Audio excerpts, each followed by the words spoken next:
Ça se passe, ça. Une autre forme d'interprétation.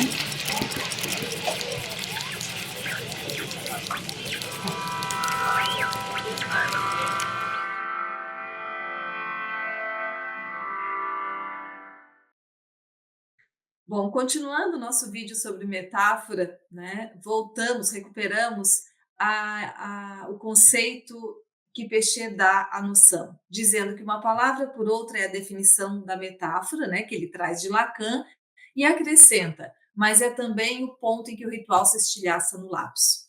Essa segunda parte, né, parece que diz muito da potência da metáfora, né, e eu considero aí o seu valor do ponto de vista discursivo.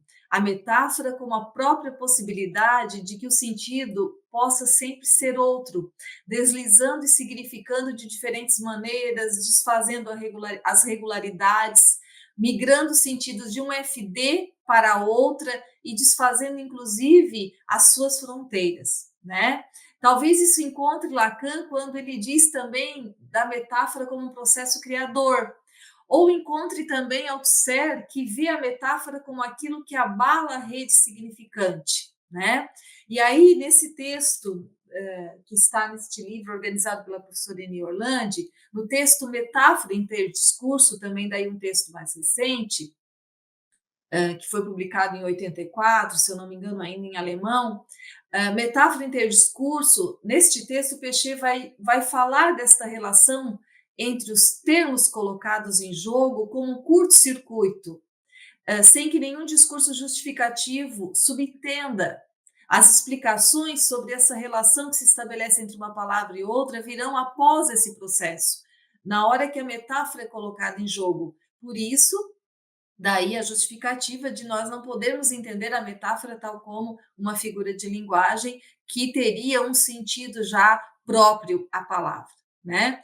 Então, neste texto, Pechet diz que a metáfora aparece como uma perturbação, neste texto, né, metáfora interdiscurso, ele vai dizer que a metáfora, então, aparece como uma perturbação que pode tomar diferentes formas, de um lapso, de um ato falho, de um efeito poético, de um enigma, de um witz, né? Então, aí a gente entende a primazia da metáfora, né? Como esse processo que ganha a forma de outras coisas, mas que coloca em jogo a relação, palavras em relação, né?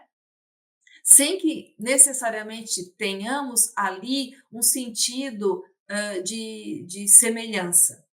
Bom, nessa mexida que a metáfora promove, parece que temos um processo que implica, como traz Orlandi, a noção de interpretação para D, né?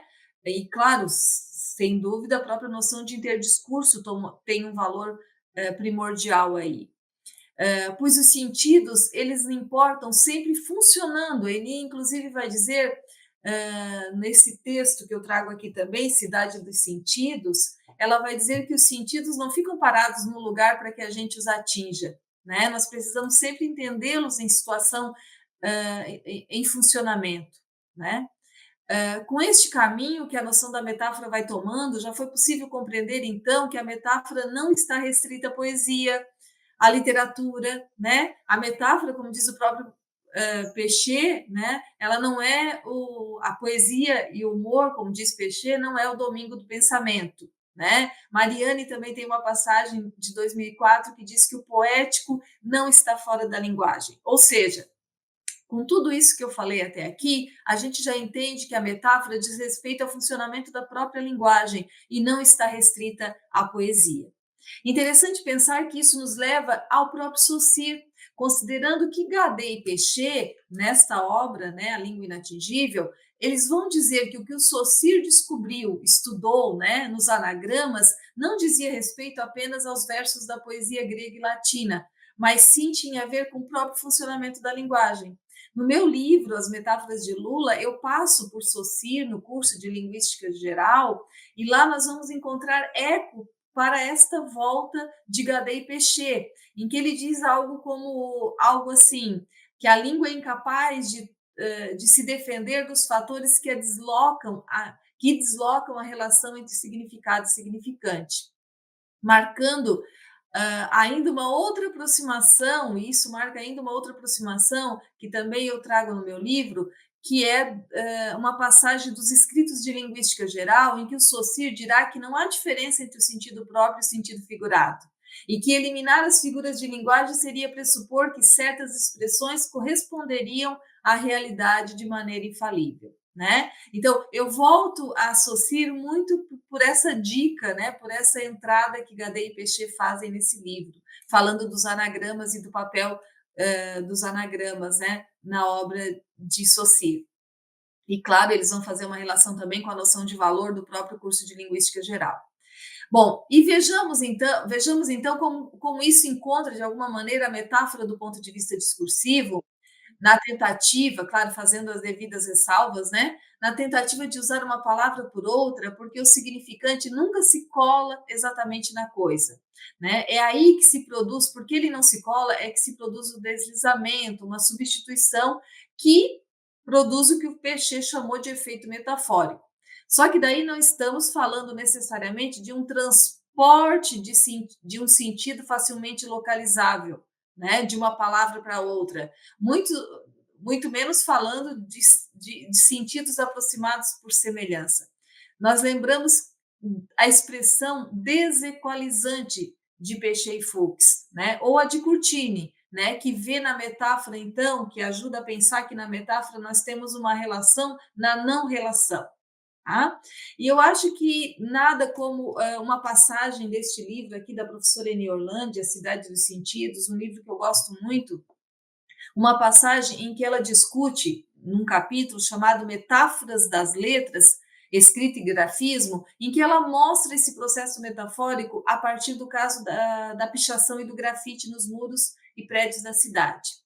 A professora Eni nos traz que, da letra legível e inteligível, tal como nós a conhecemos, os pichadores e grafiteiros registram uma outra forma de escrita, uma letra indecifrável para nós, mas não desprovida de sentido. A professora Eni mostra, então, que o grafite ou a pichação fazem deslizar, né, e isso é o efeito metafórico, a escrita para um outro lugar de significação, dando mostras aí do processo da metáfora, um sentido por outro, né, bem como do lugar em que esse ritual se estilhaça e diz de uma outra possibilidade de significar, não só da palavra, das imagens que ali se desenham, mas da própria constituição do sujeito nesse espaço do urbano. Né? Então, a letra, a escrita, tal como a conhecemos, é transferida de uma FD, a mesma que domina os saberes da escola, da alfabetização, para uma outra FD, essa que abriga os sentidos que se instalam na clandestinidade do urbano. Como vemos, isso não se dá numa relação de semelhança, mas pela relação desequalizante, né, dada por esse processo metafórico. Né? Então, vemos que o efeito metafórico seria o processo que permite olharmos para o deslizamento dos sentidos, sob a primazia da metáfora que está sempre funcionando, mesmo sem vermos ali uma relação, ou uma paráfrase, ou uma sinonímia, ou uma polissemia. Né? Muitas vezes o que vemos ali é uma diferença. Né? Então, o que seria inteligível para uma FD, nesse caso do exemplo que traz Eni Orlandi, é inteligível para outra, produz sentido, produz resistência, faz aparecer a cidade para aquilo que se quer invisível. Né? E nada disso significa colado a uma palavra, mas a partir de um gesto de interpretação determinado pelo interdiscurso, a partir das FDs, né? Pelas condições de produção, que são fatores que vêm dizer para nós o quanto a língua tem a ver com a história, né? E com o ideológico e com o inconsciente. Né? E com isso, nós esperamos compreender um pouco o sentido de metáfora no campo discursivo.